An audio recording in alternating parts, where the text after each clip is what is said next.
আজ আলোচনা করব এই বর্ণটি নিয়ে। এই বর্ণটির নাম কি এবং শব্দে এই বর্ণটি থাকলে তার উচ্চারণ কেমন হয়। চলুন মূল আলোচনায় প্রবেশ করা যাক। প্রথমেই জানিয়ে রাখি, এটি একটি যুক্ত বর্ণ এবং এই বর্ণটিকে আমরা লিখি এইভাবে। এই ডান পাশে একটি দাগ থাকে, সোজা দাগ, এবং হ এবং ম যুক্ত হয়ে এই যুক্ত বর্ণটি গঠন করে। এখন হ এবং ম যুক্ত হয়ে যেহেতু এই যুক্ত বর্ণটি গঠিত, তাই এই যুক্ত বর্ণটির নাম হয় ম, অনেকে বলে হয় ম। এখন দেখুন, এই যে যুক্ত বর্ণ, এর যে রূপ, এই রূপের ভিতর কিন্তু আমরা হ অথবা মকে খুঁজে পাচ্ছি না। এই জন্য ছোট ছোট শিক্ষার্থীরা বেশ বেকায়দায় পড়ে এই যুক্ত বর্ণটি নিয়ে। এবং এই যে অস্বচ্ছতা, এই অস্বচ্ছ রূপ, এর থেকে বেরিয়ে আসার জন্য আমরা এই যুক্ত বর্ণটিকে কিন্তু এই হয় নিচেই ম, এই স্বচ্ছ রূপ দিয়েও প্রকাশ করতে পারি।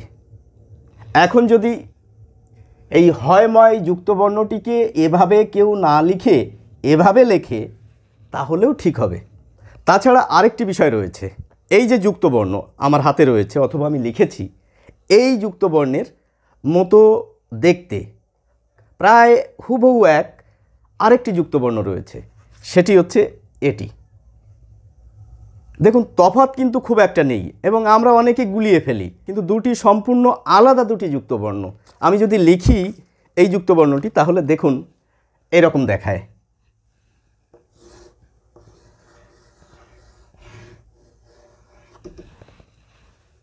এটি কিন্তু আলাদা একটি যুক্ত বর্ণ। কেন এটি আলাদা? এই যুক্ত বর্ণটি ক এবং মূর্ধন্য স, এই দুটি বর্ণ নিয়ে গঠিত। তফাৎ রয়েছে শুধু ডান পাশে, এখানে একটি সোজা দাগ রয়েছে আর এখানে এই একের মতো রয়েছে। শব্দে যদি এই যুক্ত বর্ণটি থাকে, যেটিকে অনেকে ক্ষিয় বলে, আবার অনেকে কয় মূর্ধন্য স বলে, বা অন্য নামও থাকতে পারে, তাহলে তার উচ্চারণ সম্পূর্ণ আলাদা হয়ে যায়। সুতরাং এটি আর এটি সম্পূর্ণ আলাদা দুটি যুক্ত বর্ণ। আমি ক্ষিয় নিয়ে ইতিপূর্বে একটি আলোচনা করেছি, ডেসক্রিপশনে লিংক দিয়ে দেব।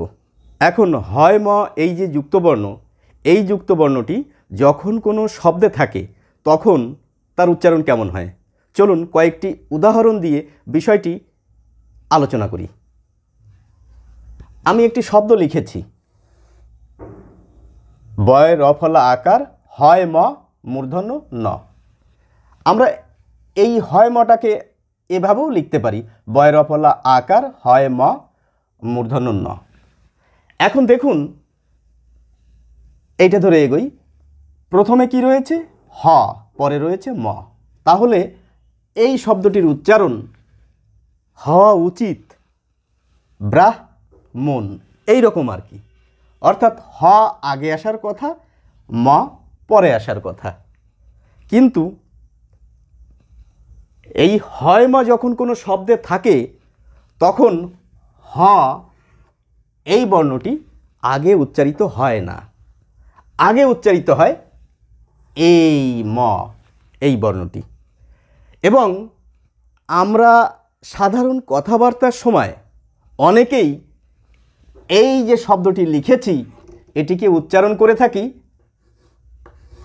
ব্রাহ্মণ, ব্রাহ্মণ, বয় রফলা আকার ম, ময়কার দন্ত ন। আমি আগেই বললাম মটি আগে উচ্চারিত হয়, ম এসে গেছে, কিন্তু এই হটি গেল কোথায়?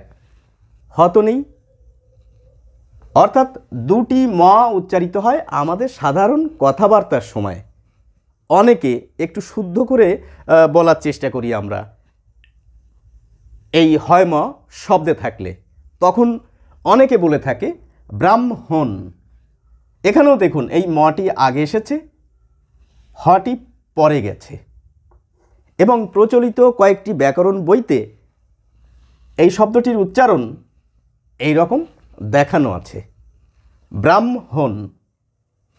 আবার আরেকটি বইতে আমি দেখেছি এই শব্দটির উচ্চারণ লেখা আছে এইভাবে, ব্রাহ্মণ।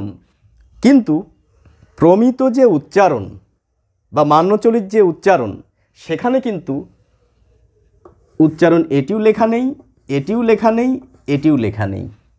প্রমিত বা মান্যচলিত উচ্চারণে এই শব্দটি আসবে এইভাবে, ব্রাহ্মণ, ব্রাহ্মণ। ব্রাহ্ম, দেখুন এখানেও ব্রাহ্ম, এখানেও ব্রাহ্ম, এখানেও ব্রাহ্ম। এটুক নিয়ে আমাদের কোনো সমস্যা নেই। আমাদের সমস্যা হচ্ছে এই মন, এই শব্দটুকু নিয়ে। এবং এই যে লিখিত রূপ, এটিকে উচ্চারণ করা বেশ খানিকটা কঠিন। আমি যদি এইটুকুকে ইংরেজিতে লিখে দিই তাহলে বোঝার ক্ষেত্রে অনেকের সুবিধা হতে পারে। আমরা এই শব্দটির প্রমিত উচ্চারণ যদি এভাবে লিখি, বয় রফলা আকার ম, এম এইচ ও ন, এই এম এইচ ওকে একবার উচ্চারণ করতে হবে, ব্রাহ্মণ, ব্রাহ্মণ। এবার দেখুন হয় ম যুক্ত আরেকটি শব্দ। আমরা এই শব্দটির উচ্চারণ সাধারণ কথাবার্তায় করে থাকি ব্রহ্মা, দুটি ম এসে যায় আমাদের উচ্চারণে, হটি আমাদের উচ্চারণে থাকেই না। এবার অনেকে শুদ্ধ করে বলার চেষ্টা করি ব্রহ্মা, একটি হ এসে যায়। আবার অনেকে বলে থাকি ব্রহ্মা। কিন্তু প্রমিত বা মান্যচলিত যে উচ্চারণ, সেখানে এই শব্দটির উচ্চারণ হবে ব্রহ্মা, ব্রহ্মা। আমি যদি এইটুকু ইংরেজিতে লিখি অনেকের ক্ষেত্রে সুবিধা হতে পারে, ব্রহ্মা। এখন এই যে আমি বলছি মা, শেষে উচ্চারণ করছি মা, এই উচ্চারণটুকু একটু অন্যভাবে ব্যাখ্যা করা যায়, প্রয়োজন হলে দেখবেন। আমরা ক এই বর্ণটিকে কে দিয়ে প্রকাশ করি। আমরা এই যে খ বর্ণটিকে কে এইচ দিয়ে প্রকাশ করি। অনেকে আবার এভাবে বলে খ সমান ক যোগ হ, ক যোগ হ সমান খ, গ যোগ হ সমান ঘ, এভাবে বলি। আসলে ক আর খয় তফাৎ কি? শুধু এর সঙ্গে একটি এইচ রয়েছে ইংরেজিতে, আর বাংলায় ক ও খয়ের তফাৎ হচ্ছে খয়ের সঙ্গে একটি হয়ের উচ্চারণ রয়েছে। খ সমান ক যোগ হ সমান খ। এখন পয়ের মহাপ্রাণ রূপ হচ্ছে ফ,